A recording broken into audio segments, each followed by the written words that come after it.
All right, in this video, we will take a look at the conference champs winners as well. Back to sports, we'll eat it on Corey Close, getting it done versus USC. And then we will take a sneak peek at the projected 1 through 8 seeds and the potential matchups that are looming for the NCAA tournament. But before we start, as always, if you enjoy the content, then please consider subscribing to the channel. All right, let's get into this. So we'll start by just running through the games in order. So NC State versus Duke. Duke was minus 2.5 versus NC State, and it looked early on like NC State was going to take a stranglehold on this game. But what do you know? In the second half, Duke turned it around. A nice little changeup by Kara Lawson as she put Akonaway in the starting lineup, and that paid dividends as she went for 22 points on 8 of 13 shooting and went 3 for 4 from the three-point line. The other scorer they had was Jackson, who went also for 22 points on 7 of 14 shooting. As well, she went 3 for 7 from the three-point line. My overall take on this, and it's not revolutionary, but Duke can obviously play defense. If they have players that put the ball in the hole, then they have a very good chance of winning, and that's essentially what happened. The other area they just dominated this game was in rebounding. They just kept on getting offensive rebound after offensive rebound. The overall tally on rebounds was 44-28, and then on offensive rebounds, it was 14-7 in favor of Duke. Wes Moore said it like during one of the interviews. It's like, if we can't get a rebound and we can't get a stop, it's going to be hard to win. Now, despite this win, little changes in terms of the seeding. So NC State is still a 2 seed and Duke is still a 3 seed. The next game was Texas versus South Carolina. South Carolina went in as a 4.5 underdog, and yeah, they just took care of Texas. It was a home game. Supposedly Vic Schaefer's not really happy about that, but Vic, I think he would have lost. Regardless, that game could have been played on the moon because they basically just took out Booker because Bree Hall was on her like glue. And then Shea Holly could not hit anything. She was 0 for 7 and 0 for 4 from 3. Overall, Texas was 1 for 8 from the three-point line. Oldacre and Jones were just getting swarmed inside. The only thing they had on offense for Texas was Roy Harmon getting to the elbow, but at times they were playing off Harmon as well.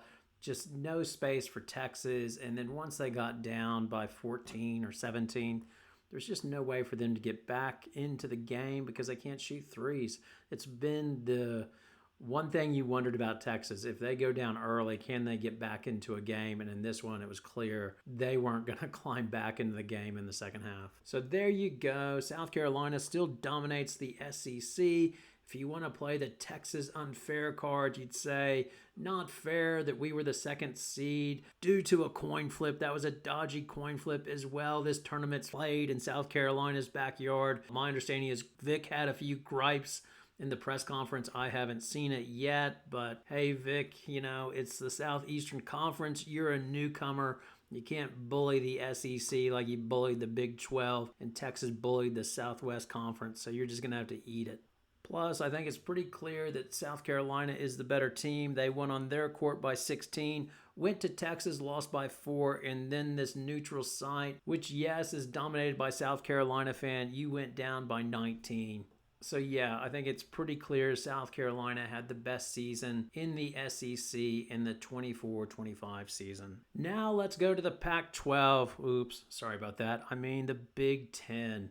And who do we have? USC and UCLA, and back to sports has to eat it big time. I am sorry, Corey Close. You have the pulse of your team. You did what you had to do. You had to yell at them to make sure they did not go down 0-3 to USC, which would have devastated and ruined your season. You had to win this game, and congratulations to you. You and your team got it done.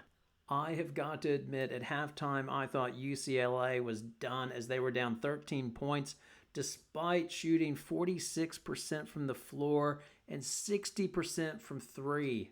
USC was also shooting well at 47% from the floor and 46% from 3 at halftime, and they were crushing UCLA on the boards. Now, I think, of course, Corey Close feels that's because they're not hustling and everything else.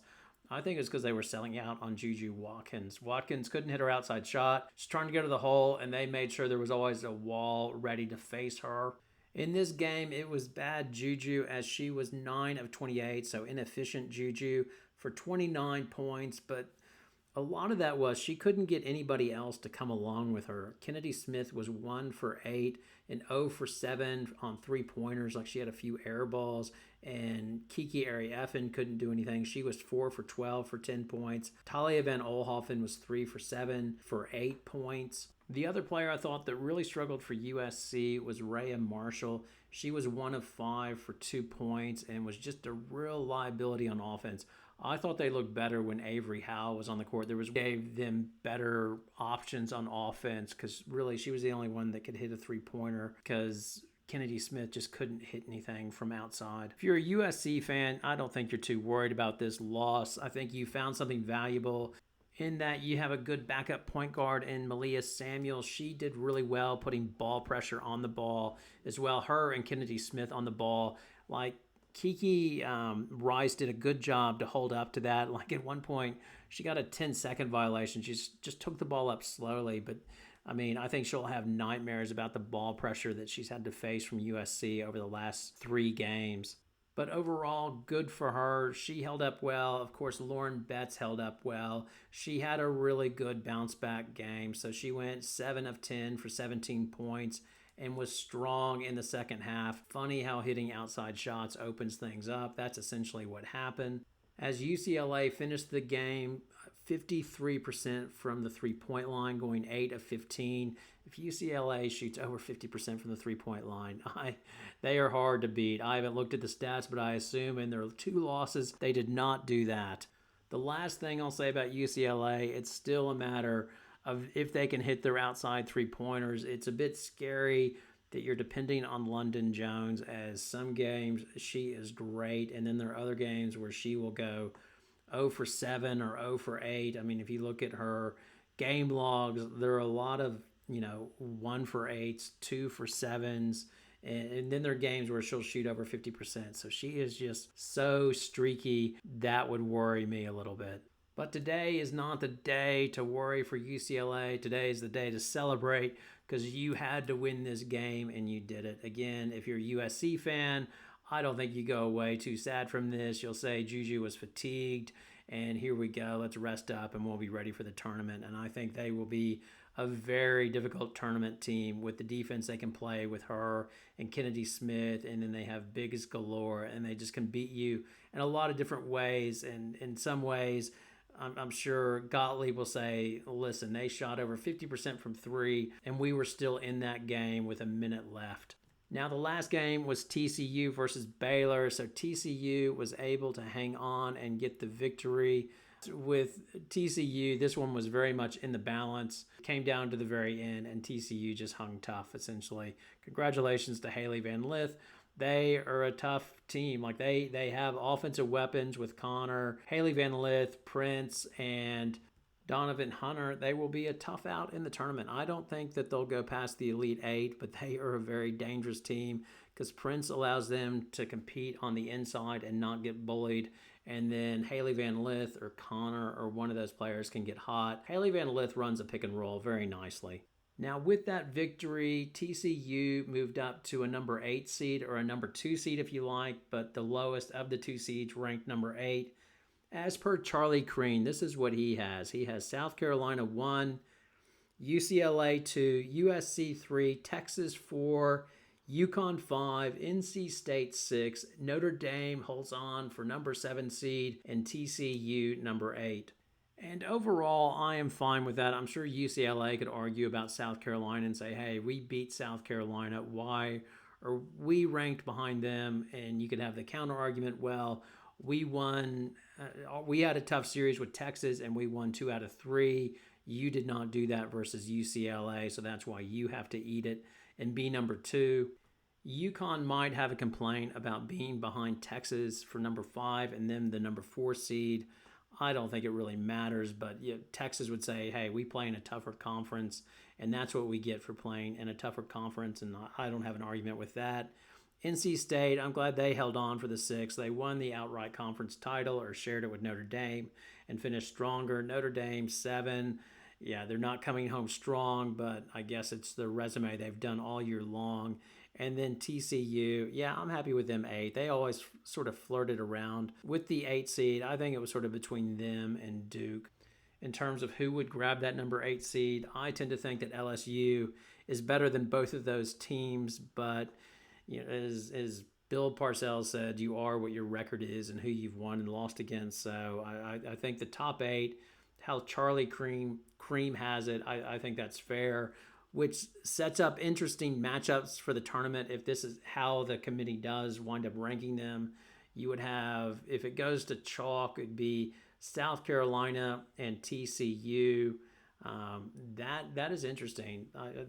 I know South Carolina took them down early in the season, but taking them down twice might prove difficult. But I'm not underestimating South Carolina again. But TCU can cause problems with their size, and with Prince, that's one of the few teams that can match size with South Carolina, potentially give them trouble. But interesting. I think that's tighter than the usual 1-8 type seed. UCLA 2 versus Notre Dame 7.